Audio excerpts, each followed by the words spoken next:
A missing girl, a hidden room, and a secret so strange, investigators still can't explain it. What really happened to Emily Porter inside that house on Sycamore Hill? Stay with me.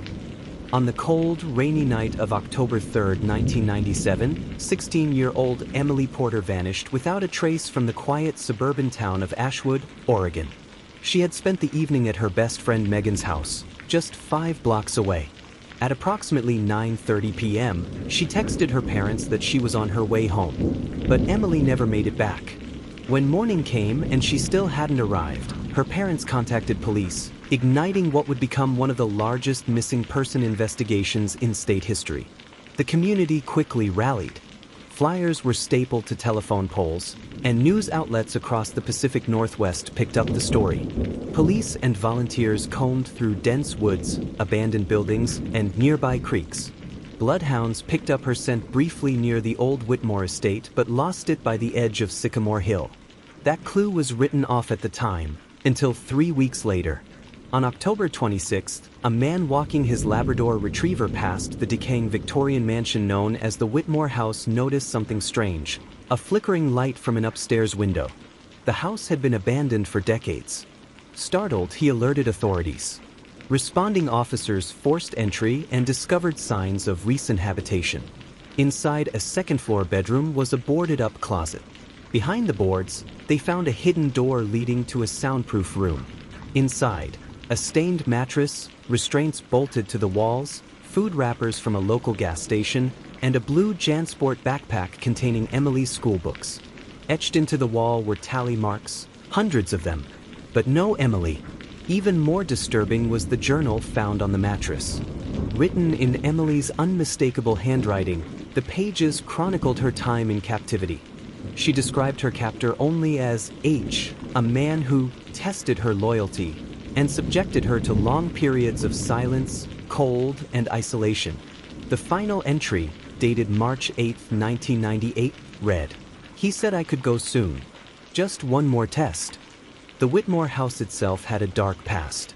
Once owned by Dr. Harold Whitmore, a brilliant but disgraced psychiatrist who allegedly performed unapproved experiments on patients in the 1970s, the estate had been abandoned since his suspicious death in 1981.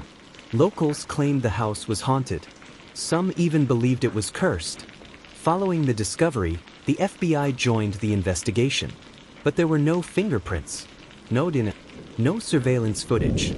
The generator powering the room was connected to a hidden fuel tank buried under the property. It had been recently refilled. Someone had been there, but who? The media seized on the bizarre nature of the case.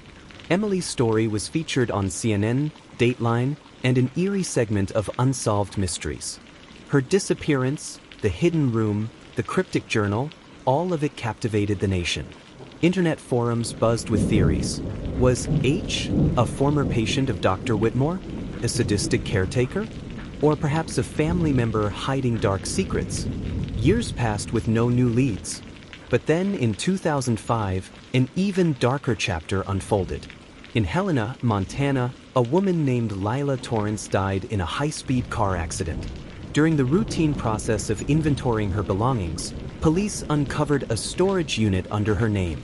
Inside, they found a rusted metal box containing 6 unmarked VHS tapes, all labeled only with dates from 1997 to 1999. On those tapes was footage of Emily. She appeared tired, gaunt, but coherent. She spoke into the camera in a whisper, describing her days in the room, the games she was forced to play, and the chilling silence she endured. The final tape, dated July 19, 1999, ends abruptly after Emily hears a noise outside the door and the camera shakes. A DNA match later confirmed that Lila was Emily's cousin, though they had never met. Investigators believed Lila may have been an accomplice, or perhaps even the captor known as H. But that raised more questions than it answered. Lila had no psychiatric background, no known connection to the Whitmore house, and had only moved to Montana in 2000. Despite public pressure, the FBI never released the full footage. Emily's family, heartbroken and confused, retreated from the spotlight. To this day, no remains have been found and no arrests have been made. In 2012, nearly 15 years after Emily Porter's disappearance, a new tip breathed life back into the case. An anonymous letter, postmarked from Portland, arrived at the Ashwood Police Department. It contained a single Polaroid photo, a flash drive, and a handwritten note that read, "You stopped looking. She didn't stop calling." The photo showed a woman, thin and pale, sitting on a metal-framed cot in what appeared to be a concrete basement. She resembled an older Emily, worn and weary, but unmistakably her. The flash drive contained distorted audio files and one corrupted video. Forensics experts spent weeks trying to restore the files. What they eventually found sent shockwaves through law enforcement. The video, though glitchy and incomplete, revealed a new location, not the Whitmore house, but what looked like an underground medical facility. The walls were lined with old cabinets, some labeled with names and numbers. One door had a plaque that read, "Observation Wing, South." The only clearly audible portion of the video was Emily's voice, whispering through a vent. "He's not alone anymore. There are more. I hear crying at night."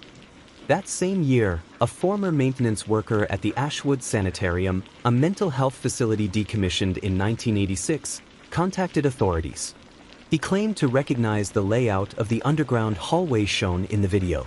According to him, the facility had a secret research wing, built in the 1960s, funded through private grants. Dr. Harold Whitmore had once worked there. Investigators searched the site, now an overgrown ruin. Hidden behind a false wall in the facility's sub-basement, they discovered rusted surgical tables, medical records, and a set of 16mm film reels. One reel, dated 1974, showed an experiment involving sensory deprivation with participants, mostly women, placed in isolation tanks for days. The lead researcher? Dr. Whitmore. It seemed Emily's captor, or captors, had revived Whitmore's inhumane practices. But who continued them after his death? In 2014, another twist surfaced. Emily's childhood friend, Megan, now a nurse in Seattle, found an unmarked envelope in her mailbox. Inside was an old cassette tape and a note that read, "She tried to reach you." On the tape was a voicemail recorded in 2001 but never delivered. Emily's voice trembled. "Megan, if you get this, I'm sorry. I tried to get away. I don't know where I am. They moved me again. It's not a house anymore. It's under something. Please, don't stop looking for me." Megan gave the tape to authorities, and it was authenticated using vocal analysis and background noise matching. The static-filled audio contained faint tones, later identified as sounds from a power station near Mount Hood, narrowing her possible location at the time. A private team of investigators scoured abandoned buildings near that area but found nothing conclusive. However, strange activity was reported: makeshift camps, locked underground vaults, and sightings of unfamiliar vehicles near old Forest Service roads. Several hikers in the region claimed to have heard screams at night or seen lights deep within the forest. In 2018, a true crime blogger named Carson Doyle made headlines after publishing a 6-part investigative series on Emily's case. He retraced the steps of the investigation, interviewed surviving investigators, and accessed previously unreleased documents through FOIA requests. His findings included an internal memo suggesting that 2 FBI agents assigned to the case in 2005 went on medical leave shortly after reviewing the tapes recovered from Lila Torrance's storage unit, both citing psychological trauma. What exactly they saw remains classified. To this day, Emily Porter has never been found. No body, no confirmed sightings, no definitive ending. Only clues that pointed to something larger, darker, and deeply buried. Possibly still active. The case is still open. The question remains, was Emily one of many victims in a covert psychological experiment gone rogue? Or was she targeted for something far more personal, tied to the legacy of a disgraced doctor and a town that forgot its secrets? Whatever the answer, one thing is undeniable. The bizarre mystery of Emily Porter didn't end in 1997. It only began.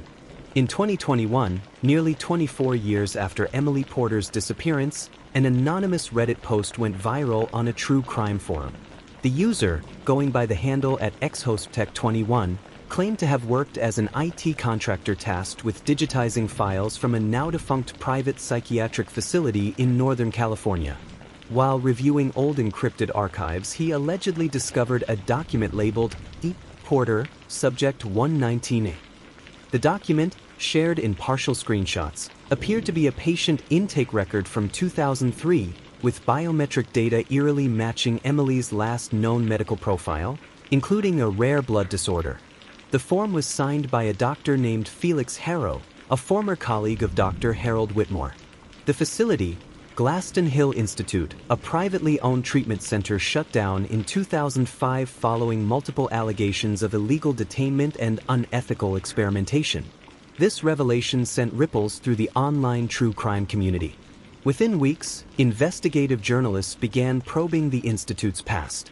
It was discovered that Dr. Harrow had not been seen publicly since 2006, and many of the staff listed on records had changed their identities or disappeared entirely. A whistleblower came forward, a former nurse named Teresa Bloom, who had worked at Glaston Hill in the early 2000s. In a recorded interview, she described a patient referred to only as 119A. She barely spoke, always kept to herself. We weren't allowed to interact with her directly. But I saw her once during a transport, thin, pale, always watching. They said she was part of a long-term isolation program. We thought she was brainwashed or drugged. Now I'm convinced she was trying to escape. Teresa provided a photo from an internal staff manual dated 2004. Though grainy, the woman in the image bore a striking resemblance to Emily Porter, aged about 23. This led to a new FBI task force being assembled quietly. FOIA requests and off-record interviews began revealing just how far-reaching Whitmore's influence had been. Several shell companies linked to Whitmore-funded research were found to have financially backed Glaston Hill. More chillingly, a handful of missing persons cases from the late 1990s shared disturbing commonalities: women aged 15 to 20, isolated disappearances, final sightings near medical or institutional grounds. In early 2023, a break in the case came when an underground bunker was discovered during excavation for a housing development outside of Ashwood. It had long been sealed and buried. Inside were sealed rooms, rows of documents, and a wall lined with Polaroid photographs. One photo, dated 2001, showed a woman holding a newspaper with the headline, "Y2K Bug Fizzles." Her face was blurred, deliberately scratched out. But in the corner of the photo was a faint handwritten mark, EP119A. The files inside the bunker were coded but referenced programs labeled behavioral calibration and post-isolation induction. The same terminology appeared in Whitmore's private research papers from the 1970s. The most haunting discovery was a journal entry from an unidentified subject. He said the mind is like clay. If broken enough times, it forgets the shape it came in. I'm tired of forgetting. I'm tired of remembering. My name is Emily. Think, I used to be Emily. Is this final proof Emily was alive into the 2000s? Did she die in captivity? Or worse, is she still out there, lost in an identity stripped away by decades of psychological abuse? Despite renewed efforts, no one has seen Emily Porter since 1999. But her story has taken on a mythic quality, a symbol of institutional cover-ups, the dangers of unchecked power, and the enduring strength of a voice that refused to stay silent. What if Emily is still alive? And what if she's not the only one? This story isn't just a mystery, it's a warning. Every share could lead to a clue. Every comment might spark a connection. Subscribe now and turn on notifications so you don't miss what comes next. Because someone, somewhere, still knows the truth. And we're not stopping until we find it.